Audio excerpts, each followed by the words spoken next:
something like 100 and something slides to get through, but most of them are pictures. So hopefully keep you interested and share some experience that I've picked up along the way with you. So talking about experience, my name's Steve Cookson. I'm a fellow of the Institute of Roofing. Around 27 years in the roofing industry. Worked for most of the major manufacturers out there. So I've done 13 years at Icapel, or Anderson Roofing as it was when I joined it. 11 years at Sika, specifically liquid plastics at Sika. Did some time at HD Sharman as technical director there. That's the Sharmans are the gutter and roof refurbishment systems and metal roof coatings as well. I've twice been nominated and stood as the chair of the technical committee for the LRWA. Also a fellow director, vice chairman of the board at the Institute of Roofing, which has given me the opportunity to represent the roofing industry at quite a lot of the industry events and everything like that. My most rewarding job, I think, is husband and father of 3 boys. And in my spare time, I'm also a junior football coach for this bunch here. My son plays for Hyde United. This is my lad here. Okay, so we'll get on with the presentation. So we're going to go through the standard types of flat roof construction. We're going to have a look at the waterproofing systems that go on top of those constructions. And then we're going to see how we inspect the installation of each of those roofing disciplines. And then we're going to have a look at some common flat roof termination details. So what good should look like, what best practice should be. So if we have a look at types of flat roofing constructions, they're defined as warm, cold and inverted. And that kind of temperature is where the insulation sits in relation to the temperature of the roof deck.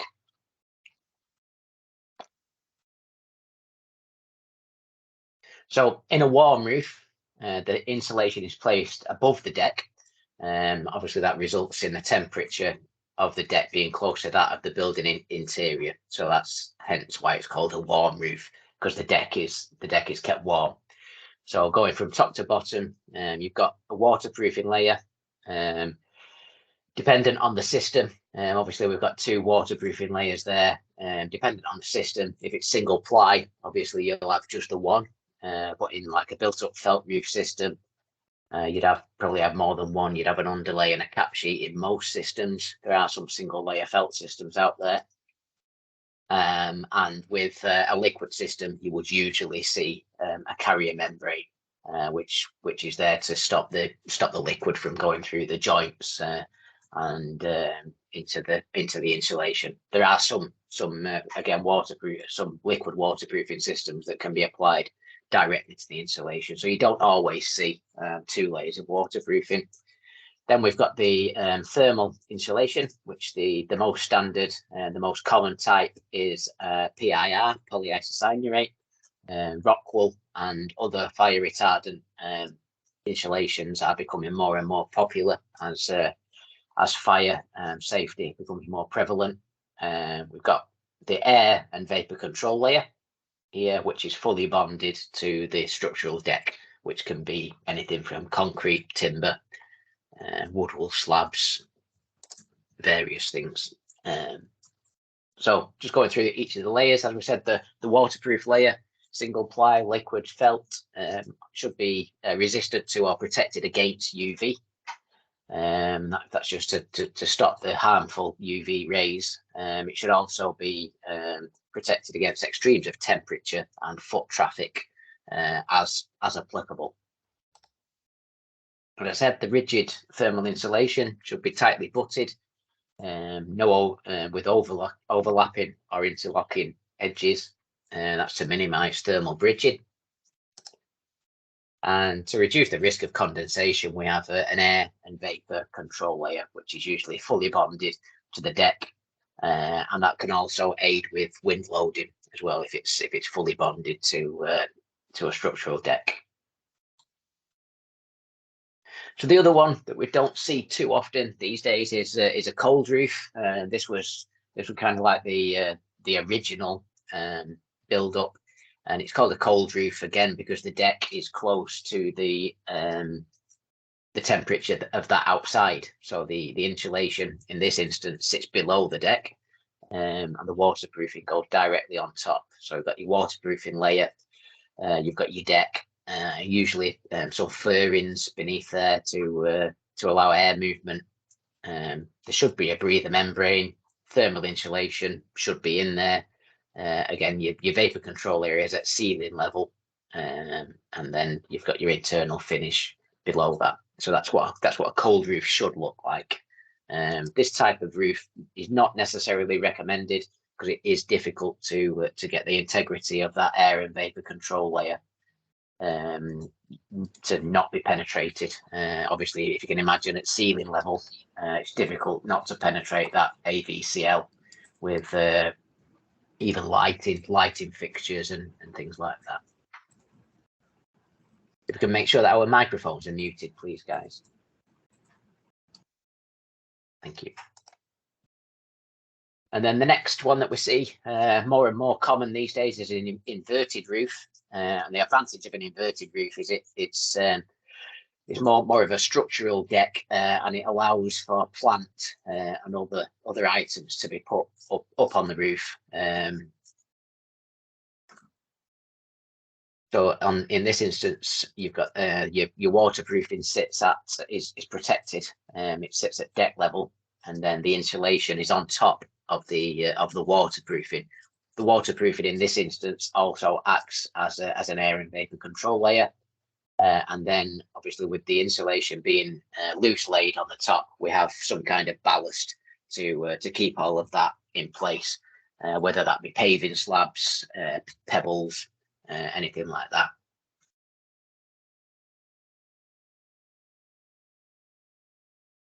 So like I said, this type of flat roof is used more or less on civic buildings, hotels, hospitals, that kind of thing, where we've got a lot of plant on the roof, and it might be heavily trafficked for the maintenance of that plant as well.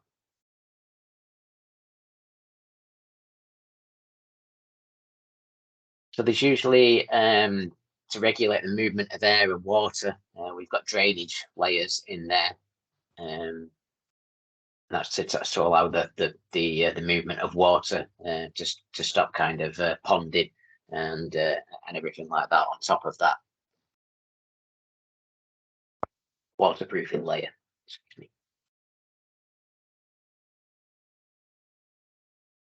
Obviously, the thermal insulation in this instance has to be resistant to water. It shouldn't absorb the water. It needs to be dense enough as well to support the loads that are going on there as well. So it's a really rigid, strong board that we see in an inverted roof.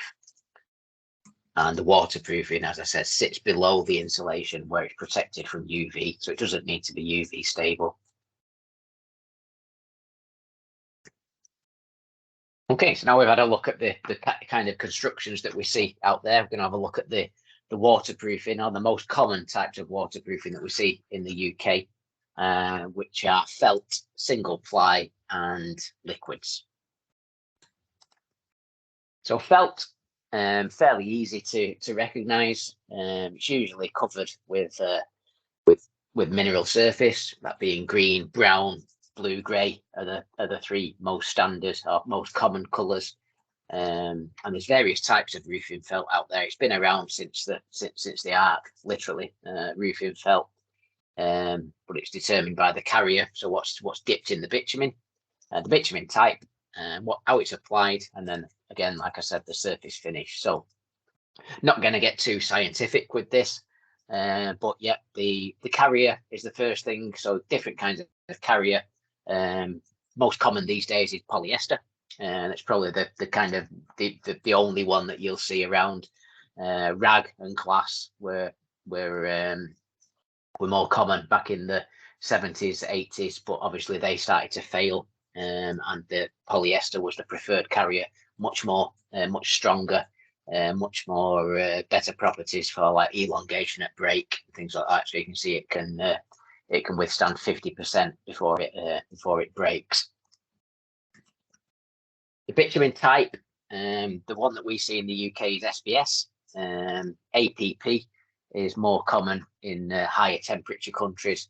Oxidized polyester is less common these days. The application method, two main application methods these days, and one that's becoming more common is self-adhesive. So we've got pour and roll, where we melt the bitumen, pour the bitumen out in front of the roofing felt, and then we roll the felt into it. Not seen too much these days, quite an art, and it is a good method of applying the felt. But kind of belt and braces approach, but due to health and safety, we don't tend to see it being applied in those methods anymore. Torch applied, still the most common method of applying felt, and that's literally taking a blowtorch and melting the bitumen that's impregnated into the felt and rolling it into there. And as I said, the one that's becoming more common these days is self-adhesive, and that's cold applied, just because of the inherent dangers that could be present with hot works in the wrong hands. Surface finish, top left, mineral surface, like I say, green, brown, blue, grey. Top right, that'll be a sanded felt protected by chip-ins. Just because you see chip-ins doesn't mean it's felt, could be asphalt. Bottom left is solar reflective paint, which is a sanded felt protected by solar reflective paint, which is silver, needs to be maintained every 12 months. And in the bottom right there, you see a sanded cap sheet, which is yet to be protected. Sanded cap sheet must be protected from UV. Advantages and disadvantages of felt. Bitumen, excellent waterproofing material, doesn't absorb water, doesn't rot, very economical, and it's an excellent adhesive. Disadvantages, obvious one, is that it needs to be hot in order for it to be used. Of course, if it's self-adhesive, doesn't need to be. So health and safety needs to be heavily considered with roll and pour and torch on. It is susceptible to UV, so it does need to be protected by chip-ins and mineral felt. That's the one thing that we see. The most common form of breaking down of felt is when those mineral surface or the solar reflective paint or whatever becomes unstable, starts to move, and the UV attacks the bitumen. And that's the most common method of breaking down. It is affected by air conditioning units and things like that, so that will affect the bitumen as well. Single ply, more and more common in the UK, started to become more and more common in the 1990s as hot works and everything became a bit more dangerous. So single ply was the next go-to system, divided into two: plastics and rubbers. Millions of different types of plastics, PVC, TPOs, all different mixes of those. That's just the makeup of them. Most common is probably PVC.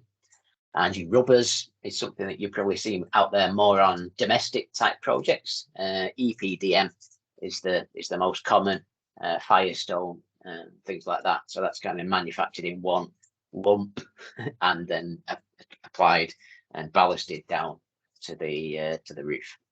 So attachment of single plies is either mechanically fixed, fully adhered, or ballasted. This is what a ballasted single ply roof looks like. Just because you see ballast doesn't mean it's single ply. Move that ballast out of the way. You might find something else. Could be an inverted roof, but you could have a single ply inverted roof. So you need to dig down a bit further if you don't come across the waterproofing once you've moved that ballast out of the way. Excuse me, just take a quick slurp. Fully adhered is one way of fixing this, and that's just glued down. So that's a spray type glue, and then the single ply is rolled into the contact adhesive, similar to the application of a pour and roll system of felt, albeit cold applied. The most common method is loose laid and mechanically fixed at the end laps and head laps. So this is a very quick method. So if you can imagine on that roof on the right hand side there, very little detail on that roof. These rolls of single ply are generally around 1.3 meters wide. So you can roll that out, mechanically fix it at the end laps, at the head laps, and then weld those laps. And that's a very, very quick and efficient method of installation. The one thing we do need to be careful of, not just with single ply, but all disciplines, is wind uplift. Single ply is probably more susceptible to this because it's not fully adhered. It's mechanically fixed, partially fixed. So this is where we do tend to come across things like this in this video, which just shows how wind uplifts can affect a single ply roof.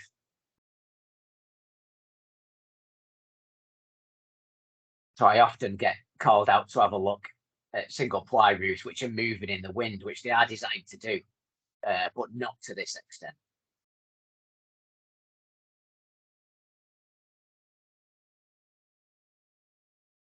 So you can see the wind has attacked that weak lap.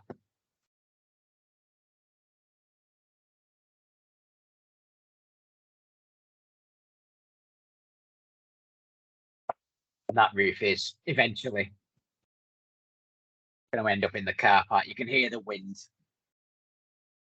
in that. Okay, so different fastener types. Again, these will be specified by the manufacturer. Really important to use the fixings that are specified by the manufacturer. One cost saving that we do see quite often, value engineering, is on the fixings. So a manufacturer will specify a certain kind of fixing for a certain deck, designed to go into there and do wind uplift calculations based on those fixings and those pull-out values. If those fixings are substituted but for a cheaper one, then obviously the wind uplift and everything like that is in danger, and this is why we see some of these roofs blowing off. In high wind risk areas, again, this will be determined by the manufacturer.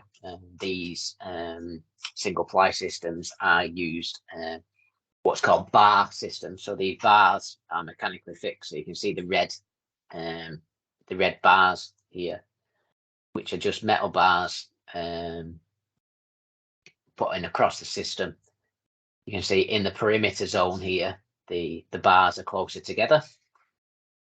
That's because of in the perimeter zones and the corner zones, that's where we see the most wind uplift. So again, this will be designed by the manufacturer and should be stuck to it. Once those laps have been mechanically fixed, the laps need welding to stop the water going in, and that's either by hot air welding or chemical welding. This is what that looks like. So at the details, it'll be done with a handheld detail welder and a roller, usually in 2 stages.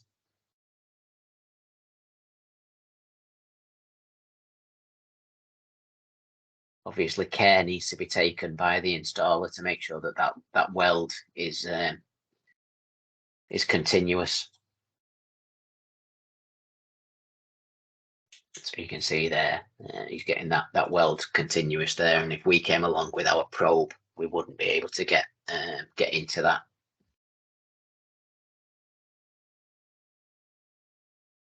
On the overlaps, on longer, bigger areas, so not at the details, on the field areas, we usually see one of these machines. which is a lot quicker and a lot more consistent as well. So as long as you get those temperatures right, you get the speed right, you're going to get a consistent weld. So when we come across again to check that with our probe, we're hopefully going to find a continuous weld there. So advantages of single ply. Been in the market now for over 50 years. Started in America, came over to the UK, and as I said, around the 1980s, 1990s, it became more and more popular. Low capital cost and cost in use, safe, rapid, and fast installation. Clean is another thing. Obviously, the guys on the tools going on with bitumen all over them until these days. So this is nice and clean, so they could wear their best jeans if they want to install these membranes. They're not going to get dirty. Easy repair. So one of the things that does happen with single ply is it gets punctured quite easily because it's quite a thin membrane. So any foot traffic, nails, screws, things like that that are picked up, they can be easily repaired by a patch. It's well managed and regulated by SPRA, which is the Single Ply Roofing Association. So all of the top manufacturers, the reputable contractors, they're all in this association, working towards best practice. It can be recycled, with it being a PVC, it's a plastic. Disadvantages: welded seams could be inconsistent. So as with any system, the devil is in the detail, how we installed it. Unreinforced membranes can shrink, and we have seen that in the UK less and less these days, because more and more manufacturers use reinforced membranes. Certainly any member of SPRA would be needed, would be a condition of membership to have a reinforced membrane. Installation requires electricity on the roof. So what? Most systems do need electricity on the roof these days. Tooling can be expensive. Once it's bought, look after it. It's going to last forever. Complicated details could be a challenge. So if there is a lot of detail on a roof, single ply can be a challenge to get those details watertight. Liquids, fastest growing sector of the roofing market at the moment still. Hundreds of different types of liquids out there, horses for courses, different chemistries for different applications. GRP is the one that we see usually in domestic type roofs. Hot applied polymer modified, so your hot melts, usually used for like car parks, buried membranes. Polyurethanes are probably the most popular. PMMAs, again, car parks, very tough membrane.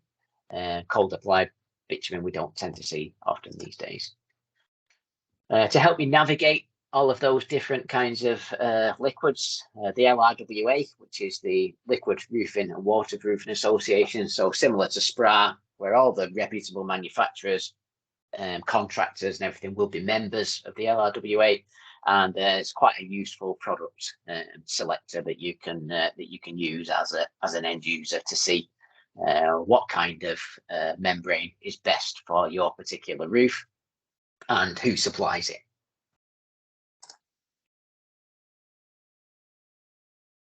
Quick video here with liquids. The thing that is really prevalent is that we kind of manufacturing the waterproofing on the roof. So the labor element of the of any liquid is very important. So you can see this guy here, he's putting the liquid down onto directly to the insulation on this, so no carrier membrane, and then he's rolling the glass fiber matting, the reinforcement, into that coating, and then the next guy is coming along and he's bringing the liquid through the matting and also applying a further kind of lick of a top coat there. That's usually the first coat. Once that's cured and the reinforced layer is cured, another coat is usually put over the top as a two-coat system. Different kinds of reinforcements. Look, what we saw there was glass fiber matting. This is a different one, which is called fleece. So it's a fleece reinforcement. Different, again, horses for courses, different methods, different advantages, disadvantages. Fleece liquid applied membranes are usually applied wet on wet, which is a significant advantage. So you put your base layer down, and then whilst the base layer is still wet, you can apply the top coat. Obviously, that's one operation rather than two. Liquid's main advantage is this details. On a heavily detailed roof, a liquid has got a lot of advantages. It molds to any detail very easily. So on a roof where you've got a lot of detail such as this, it makes sense to specify a liquid rather than a single ply or a felt product, which would take a lot longer in those situations. So liquid's advantages: free from seams and joints, low maintenance. It's a fully bonded system, so if it's leaking in one particular place, it's likely that that's where it's coming from. As I said, it's well managed by the LRWA. Quick and easy detailing is the major advantage of a liquid roof. It's cold applied is the other one. So obviously, health and safety, things like that, hot works can be avoided. Disadvantages: application temperatures, usually below 2 degrees. You wouldn't want to use a liquid, whether you should be on a roof below 2 degrees, but hot weather as well can cause them to do funny things. Substrate preparation is required. It's required on any waterproofing system, but it's more crucial on a liquid roof because it's ultimately what you bond into. So if you don't clean the surface, you bond into the crap that's on the surface. Management of cosh, so substances hazardous to health, and disposal of tins. Again, is that really a disadvantage? You can get them recycled and everything as long as the stuff is cured. Okay, so once we've installed them, we need to inspect them. We need to make sure they're installed correctly, because, like I said, the labour element of any liquid or any waterproofing system is only as good as the person that's installing it. So it's really important that we get the installation right. So felt, general principles when we're inspecting it: correct preparation. So again, make sure that it's not going to be sticking to crap. We can't bond to crap. Correct specification. Does it suit the substrate? Have correct and current industry guidelines been considered when it's been specified? Bead of bitumen. Ensure there's minimal lap build up. We're going to have a look at each one of these anyway. The lap should go with the fall of the roof. And for roofs over 25 degrees and upstands greater than 500 mil, the felt should be mechanically fixed at any head laps. So let's have a look at each one of those in a bit of detail. So industry guidelines, the main one is safe to torch, that's coming quite recently, in the last 10 years from the NFRC. It's really sensible. So there have been roofs that have burnt down, set on fire due to hot works over the years, and safe to torch kind of makes this a bit of a safer thing to do. So around your details, especially kind of like where a pitch roof interfaces with a flat roof, around these kinds of details, if we were to put a torch underneath here, we don't know what's underneath this tiled roof. Could be any kind of like sarking felt. You could have insulation, rock wool insulation, flammable things inside here. So this roof could potentially set on fire if we're not diligent. So industry guidelines are to use a self-adhesive membrane around the details, and then you can use your hot applied pour and roll torch on membranes on the field areas where it's a lot safer to do so.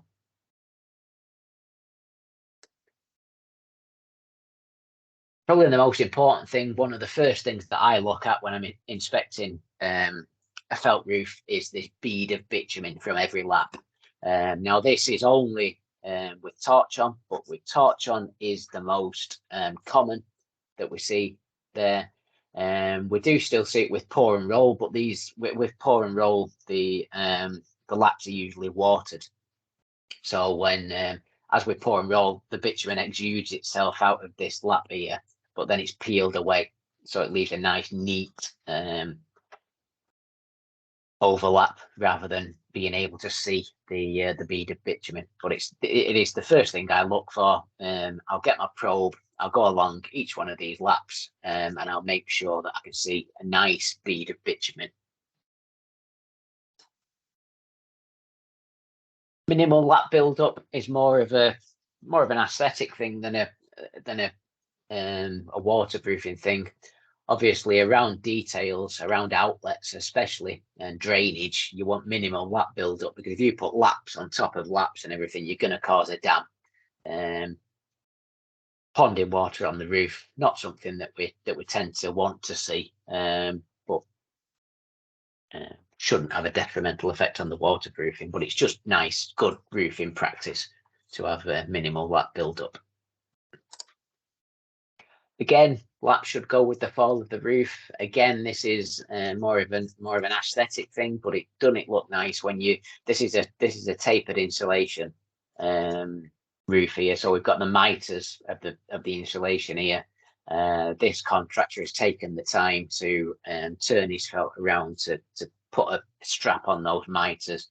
It makes a whole lot of difference of how that roof looks. But also how it performs as well, because these laps are now going with the fall of the roof. So you're not going to get any kind of ponding water where these laps sit, which is something that we do see from time to time. Again, it's not going to be detrimental to the waterproofing, but when you look at it, it just looks like a pucker job. This is going to be detrimental to the waterproofing, and this is head lap fixing. So on, like I said, on any upstand greater than 500 mil, or on any flat roof with a pitch of greater than 20 degrees, we need to be mechanically fixing these head laps, and that's to stop the felt from slumping on these details. So if we don't mechanically fix it, over time, when the felt warms up and everything, it's going to slump on these details eventually and come away, and that is going to affect the waterproofing integrity of the roof. Single ply, again, general principles of single ply: correct specification, correct preparation, laps have checked for security, minimal lap build-ups again. Laps go with the fall of the roof. A couple of extra things on here is adhered systems need peel stops, and upstand terminations should be mechanically restrained. So again, we'll have a deep dive into each one of these. So have we checked each lap for weld security?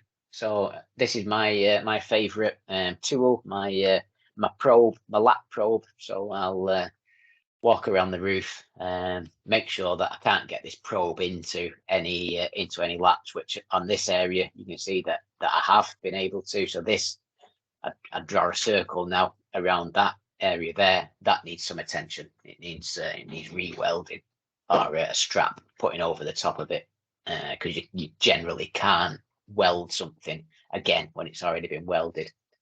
This is a patch repair, and you can see I can't get my probe into that overlap, so it's a good patch repair. Peel stops should be installed at each perimeter, and that's to stop the wind uplift is the main thing that's there to stop. So if the waterproofing was to blow off this kind of parapet detail, it would only blow off as far as this peel stop. So it's to stop this detail from peeling back any further than this. And upstand details require mechanical restraint. Again, best practice. Not something that you have to do, but it's usually specified by the manufacturer. And again, it's just good roofing practice to make sure that these upstand details are mechanically restrained, because if it's not, then this is what you can see. Excuse me.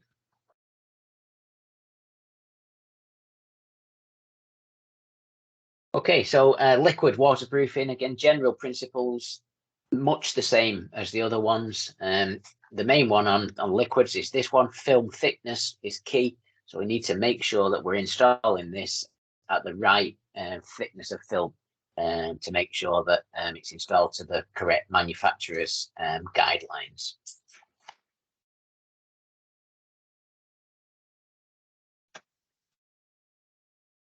Correct preparation with liquids, again, correct preparation should be in your minds for any roof waterproofing system, but preparation of the substrate is definitely more key when it comes to the installation of liquids. Just as like when you're painting a wall in your house, you need to make sure that you've prepared the wall, you've primed it, or else the paint eventually is going to peel off, and that is what will happen with a liquid system. Making sure again that the substrate is dry again is really important with a liquid. If we're sticking to water, we're not sticking to anything. Film thickness again is one of the most important things. So making sure that we're installing the product at the manufacturer's specified thickness, certainly with the most popular polyurethane membranes, this is key because polyurethanes will chalk over time. So that film thickness will become thinner and thinner and thinner over time. So if we've not installed it at a litre per square metre, over time that's going to wear away, and before the 20-year guarantee or the 20-year lifespan is reached, the membrane will be too thin, and you're not going to get the longevity that you should be getting out of these systems. So again, something that you should be looking out for when we inspect these roofs is the mat grinning through. You shouldn't be able to see the matting at all in the top coat. A couple of ways of doing this. One of the most efficient ways is gridding out the roof. So if you've got a 15-litre drum and you've got a litre per square metre, you know that every 15 square metres you should be using a drum of material. So grid out the roof into 15 square metre grids, put a tin in each one and just say this tin needs to go in this area, and you know then that you've got the correct film thickness for that roof area. Wet film thickness gauges, another one to just test the consistency. So you might be putting 15 litres over that 15-metre area, but are you getting it at a correct thickness across? So have you got thick areas and thin areas? A wet film thickness gauge will tell you that. And when we come out to inspect the roof, we will take cuts out of the roof, measure those, the thickness of those cuts, and make sure that the stuff has been applied. Priming, as I said, need to be able to stick to these membranes. So using the correct primer, like onto this metal surface. Metal primer hasn't been used, so the coating has come off. Intercoat contamination is something that is definitely happens with liquids as well. So they put the base coat down, leave it for a couple of weeks, loads of crap will get onto the base coat. The top coat won't stick to it, and this is what happens. So what's called intercoat contamination. Air and substrate temperature is certainly something that should be considered. So as we said, it usually can't be installed below 2 degrees and up to kind of 30 degrees. But deck temperature is something that we should be measuring as well when we're installing liquids. Check the weather. If there's rain clouds on the horizon, looks like it's going to chuck it down, don't start installing the liquid.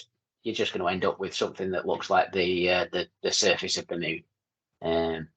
If it does rain, generally doesn't cause any kind of waterproofing defect, but it is going to need another coat over the top because, as I said, it looks like the surface of the moon. Not very pleasing to the eye. Look out for wicks and pinholes. So something that we're looking out for when we inspect. And this is a dead giveaway to say that this membrane has been installed onto either at the wrong film thickness, too thick, too thin, or that it's been installed onto a moist substrate. So what's happened is that moisture has dried out while the coating is wet. It's gone through the coating and caused a blister, and then the blister has popped and caused a pinhole. Obviously, over time, water collects in these pinholes, freezes and thaws, expands and contracts, makes this pinhole bigger and bigger and bigger, and then over time, it's going to leak. Wicks, exactly the same thing. This is a fibre, a part of the reinforcement, and what that will do if you don't fully encapsulate them is it will wick water through into the system and again cause water ingress. Termination details are really important when it comes to liquids, not just with liquids, but with all waterproofing systems as well. These termination details, but we have to make sure with liquids, because roofers tend to think that because it's a liquid, you paint it onto this upstand and it's going to stay there. It's not. It needs terminating just like any other waterproofing system. So you wouldn't stick felt to a roof, to a wall, and then expect it to stay there. Exactly the same with liquid. Good roofing practice. I'm just going to show you a few horror stories here. Like I say, the termination details should be carried out properly. Liquids painted straight onto brickwork, it's going to come off. Again, termination details, just leaving the glass fibre matting exposed.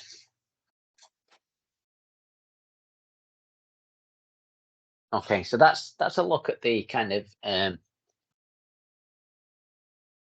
specifics of the 3 waterproofing disciplines. We're going to have a look at some common roof details now. I'm aware of the time, so we're going to try and get through these as quickly as possible. But what does best practice look like when it comes to termination details? So we're going to have a look at each one of the common details, and then we'll have a look at what best practice looks like. So upstands and curbs. BS 6229 says that they should be 150 mil above the finish level of waterproofing. Doors, terraces, things like that. We have got lower level when it comes to balconies of 75 mil, but all exposed edges should be protected of the waterproofing. So an example of correct detailing of a warm roof system. So you can see we've got this minimum height of 150 millimeters above the finished waterproofing. Another important thing with a warm roof is this is the vapor control layer.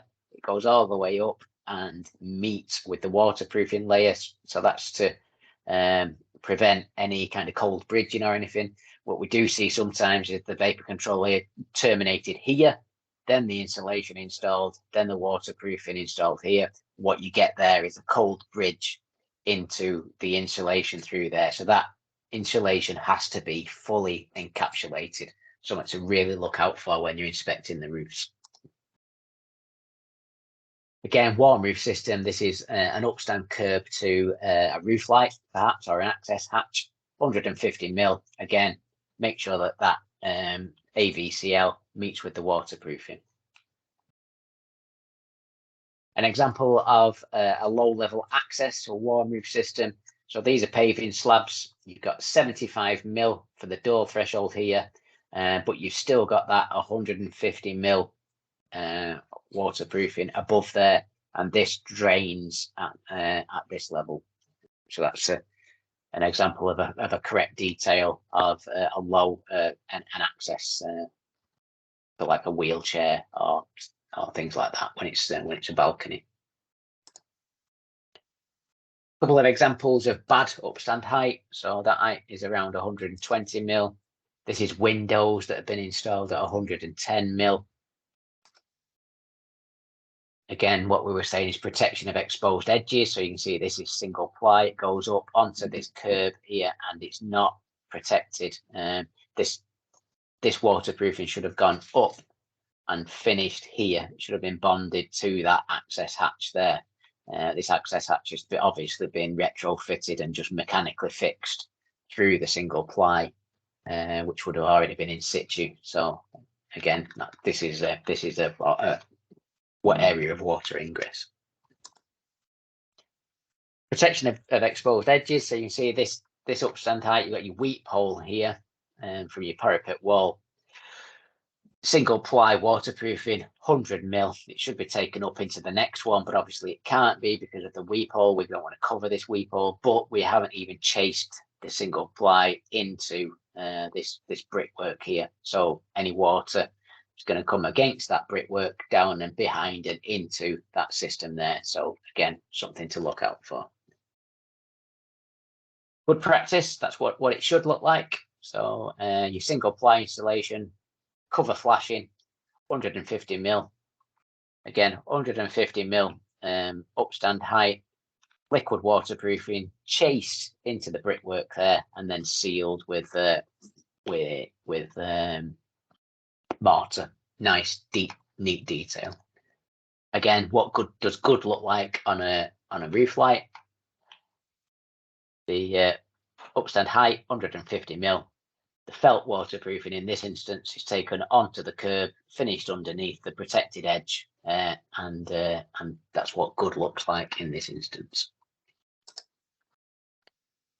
Quick look at some drainage, internal gutters to either chutes or hoppers. You can see here the waterproofing hasn't been terminated properly. It's not been taken down into the throat of the outlet in this instance, so any water capillary action can get back underneath the system and into the roof. Good practice here is priming. So preparation, good preparation, wire brush, priming that, and the liquid waterproofing is taken down into the throat of the outlet. Nice, neat, watertight detail. If it's a membrane system, usually on an outlet, the waterproofing is taken down into the throat of the outlet, and then it's held into place with a clamping ring, which you can see here for the outlet. This bit here, and that's a good detail for an internal outlet. A drip detail to an external gutter. That's what that looks like. Good practice. Again, hardboard former, waterproofing taken all the way around the hardboard former into the gutter. Single ply, perimeters. We've done drip details. We just look at parapet walls quickly. I'm kind of motoring along now. So the couple of considerations with parapet walls, really important parapet walls, because they are a continuation usually of a cavity wall, and they have to be waterproofed correctly to stop water going down into that cavity. So this is generally what a parapet wall looks like. So you've got your inner leaf, your outer leaf, and your coping stone going over the top. And this is your cavity tray, which is put there to stop any water that comes through this coping stone onto the cavity tray and out onto the roof or onto the exterior of the building via a weep hole, which would be in the perpend of the mortar joint. What does that look like? Something like that. So you can see your weep hole here. What does bad look like? Bad looks like this. It's not been water can get into this joint in the parapet detail. It's going to get straight into the cavity, and that cavity hasn't been closed properly. A couple of ways of what good looks like. So again, parapet wall, this would be correct. The waterproofing would be taken up and into the chase at this level, leaving that cavity tray to weep out here. If we need to take the waterproofing higher than this, which sometimes we do if we're raising the thresholds and everything like that, if we're putting insulation on, we need to make this cavity tray redundant. And the way to do that is to take the waterproofing either across the top of this parapet wall to stop any water coming down through here. So therefore, it's never going to get through here. So it's never going to get to the weep hole. So that again makes it redundant. Or we put what's called a cavity closer right across the top here and waterproof that, which is what we can see in this instance. So the parapet, the coping stone has been taken off. Waterproofing has been taken across that cavity to close the cavity. Any water then that's going to go through this is not going to penetrate this area, so therefore is not going to end up in the system. Water check detail should be at least 50 mil above the finished level of waterproofing, and that's purely to stop any water blowing over the top of here. Quick look at penetrations. Penetrations such as soil pipes, again in accordance with BS 6229, should be 150 mil. So that's what bad practice looks like. So penetration should straight through and then flash band around the perimeter. Again, that's what bad looks like. Single ply roof, not been taken up onto this penetration, sealed with some splodge around the detail. Again, flash band onto these penetrations. That's what bad practice looks like. So what does good look like? That's what good looks like. So the penetration is waterproofed properly with the liquid in this case. But it'd be the same detail with felt, same with single ply.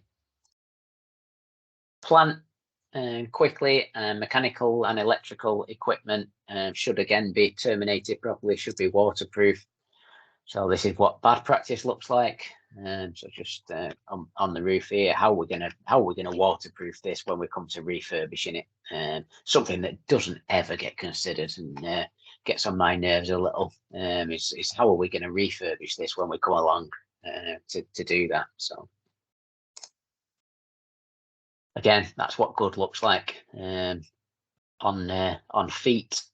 So the plant isn't in contact with the deck, and if we come to refurbish this, we can simply lift it up. We can waterproof underneath, and we can put the plant and the M&E equipment and everything back over the top.